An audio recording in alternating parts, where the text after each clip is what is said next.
everybody, and welcome back to another fun and exciting intermediate math class. Got good news for you today. We are going to do two lessons in one. This is like you go to the grocery store and you buy one box of cereal and you get a free box of cereals. Buy one, get one free today. So that's going to be exciting. We're going to do lessons 5.7, volume of a cylinder, and lesson 5.8, volume of a cone. So they're very similar. There's only really one little kind of tweak that we need to make to the formula, and I think this will be an easy lesson to do. Two for the price of one. So we are on page 206 in your book. That's where we'll be starting. You can look down here at the screen as well, and we'll start off with the volume of a cylinder. The last lesson we talked about what volume was. Volume was how many of these little cubes that you can fit inside of something. So now think if we had a cylinder. So what is a cylinder? A cylinder has a circle on the top, circle on the bottom, and then it has like a tube that connects the two circles. And so how much could we fit inside of this? You know, this is like a glass maybe. Like how much water could you fit inside of a glass? Remember that we always use cubic feet, cubic centimeters, whatever we're using, to display the amount of cubes that you can put inside of there. Even if you're dealing with liquid, it's measured in cubic measurements. So don't forget that whenever we're dealing with volume. All right, so here's the formula. It's fairly simple, fairly straightforward, because I think we've kind of built on this already. It's pi r squared. Okay, that should be familiar to you. That is for what? That is for the area of a circle. Pi r squared, we're finding the area of this circle, and then we're multiplying it by h. How tall is this cylinder? So find the area of the circle, then find how tall your circle is, how tall your cylinder is. And it's that easy. All right, so let's go ahead and let's just put some numbers in here. Let's say that this is a radius of, now you have to be careful on this one. So what if it gives you diameter? If it gives you diameter, then you would cut that in half because we're dealing with the radius. Very important there. So let's say the radius of this thing is, we'll call this 5, okay? And then let's say that the height here is, that looks like about, we'll go with 9, okay? And what do you want to deal with? Let's deal with millimeters. Millimeters. There we go. And so we have 5 millimeter radius and a 9 millimeter height. So we just plug into the formula. Come over here, and now you would say that pi times r squared, which r is 5, so 5 squared times height, which is 9. So now I'll just kind of transfer pi into 3.14. That's what we've been using. And then times 5 squared is 25, and then times 9. So we'll put that in parentheses as well. Easiest thing for us to do here, just because of on the video, it will take a long time if I multiply those out. I'll just pull up my calculator real quick. So what we'll do is we'll do 3.14 times 25 times 9, and then hit equal. And my calculator is set up to give it to me in a fraction, but I just hit this button and then it gives it to me in a decimal. So 706.5 would be the answer. 706.5. And that would be, now we have to write it in the way that we're going to write all of our volume formulas. When we get the answer, we're going to write it using millimeters, and then we're going to put a cubed, not squared. Area is squared. I've said something kind of silly before, but area, squarea, I don't know, maybe that'll help you out. So when we use area, we square it. Don't square volume. Volume is cubic measurements. Very important. And it's kind of easy to see it because, look, we have the pi, the r, and the h. We have 3 different things going on there. So when we have 3 different things going on there, we cube it. in the area formula is just pi r squared. So we only have two things going on here. So we would square the area formula. But when we have three measurements, we have pi, we have radius, and we have height. Then we're going to cube it because we have three different things going on there. So our volume of this cube, in other words, how many cubic millimeters, so a millimeter cubed would be something like this. Okay, so if this was 1 millimeter by 1 millimeter by 1 millimeter, that's a millimeter cubed, let's just say. Now I know it's way, way, way bigger than a millimeter cubed, but the idea is that's how many of these can fit inside of this shape. 706.5 cubes that are millimeters. Okay, very small cubes can fit inside of that.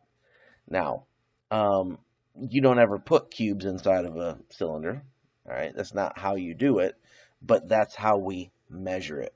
A lot of times we would put a liquid in, but we would be able to put in 706.5 cubic millimeters of fluid, of sand, of whatever you want to pour inside of that cylinder.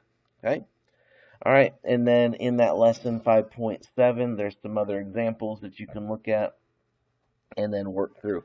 So work some of those problems out. All right, skip down here to the next lesson.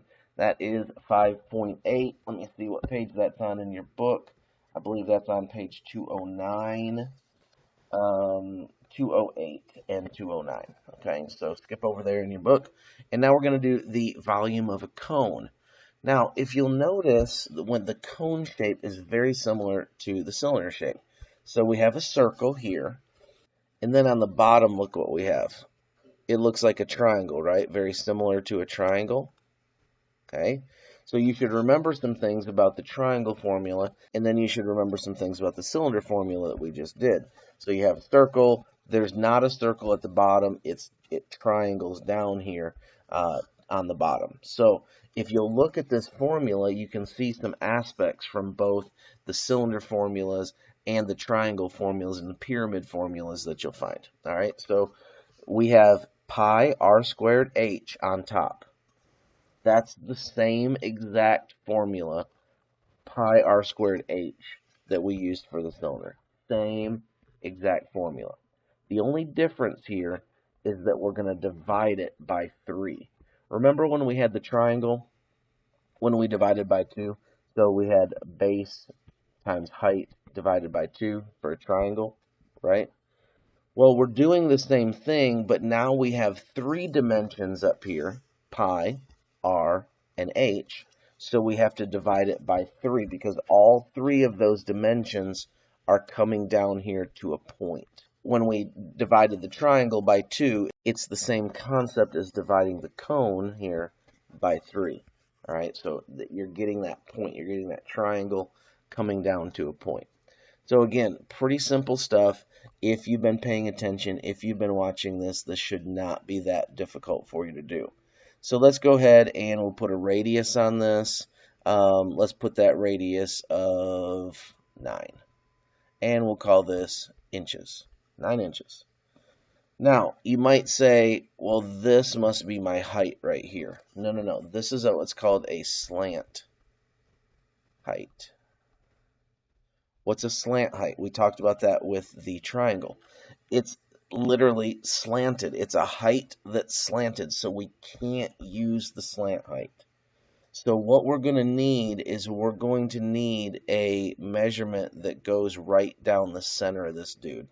Okay, goes right down the middle of that cylinder of that cone. Okay, so it goes from the top of the cone to the point of the cone. That's our height. So our height is in here, and let's say that our height equals 12, and that would be inches as well. All right, so there's our height, 12 inches. There's our radius, 9 inches. So now we just go ahead and plug those into our formula over here. And let's do that with pi times r, which is 9, squared. Put that in parentheses. times our height, which is 12. And we're going to divide all that by 3. We can change out pi for 3.14, so 3.14 times 9 squared times 12 over 3. And now we'll just get out the calculator again, just to save some time on this video.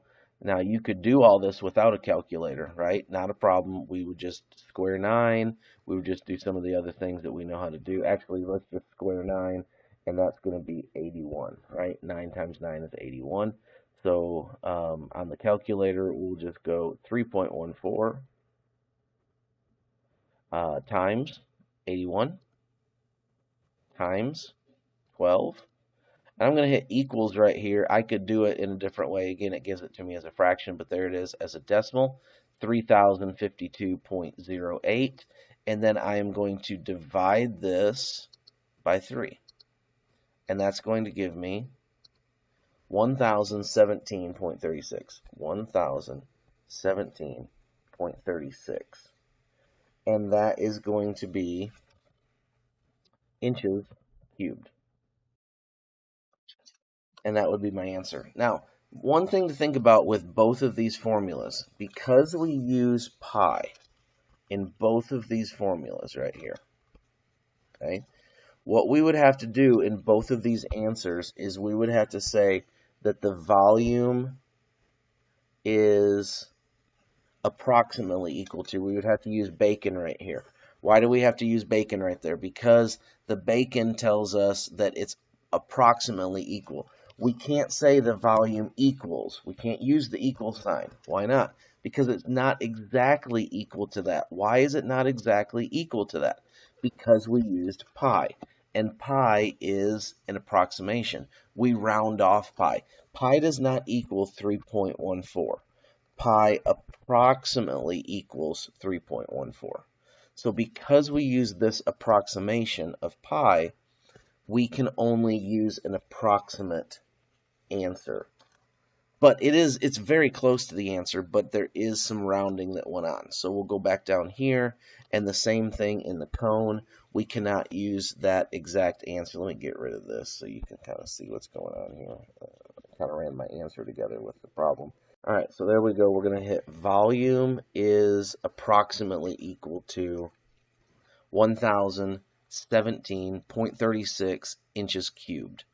And that would be our final answer. A little bit shorter video today, but we were able to do 2 lessons in one. And I think it's because you're listening so well, right? I know you're listening well, and you're paying attention. You're writing these formulas down.